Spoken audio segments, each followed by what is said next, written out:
अनेक शास्त्र सांगतात, सद्गुरु नामा वाचून गती नाही नाही त्रिजगती, दैवता भक्तीची फलश्रुती अधोगती चुकेना. आम्ही जर या कर्मभूमीच्या ठिकाणी असणाऱ्या देवी देवता पूजत बसलो तर त्या ठिकाणी असणार तुम्हा आम्हाला मोक्षपदाची प्राप्ती, तुम्हा आम्हाला असणार जो काही मोक्षपदाचा दाता आहे तिथपर्यंत पोहोचू देत नाही. कारण ज्या काही देवी देवता आहेत त्या देवी देवता असणारे तुम्हा आम्हाला असणार मृगजळामध्ये अडकून ठेवत असतात. महाराज, त्या ठिकाणी अनेक देवी देवता सांगितलेले आहेत, परंतु या देवी देवताला भजल्याच्या नंतर आपल्या जीवाचं सार्थक होत नाही. मग याच्यामध्ये नेमकं भजावं कुणाला?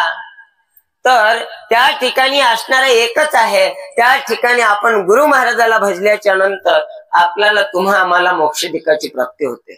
सर्व शास्त्र, कुठलेही शास्त्र काढा, त्या शास्त्रामध्ये तुम्हा आम्हाला भगवंताची सेवा करा, भगवत भक्ती करा असं कुठे सांगितलेलं नाही.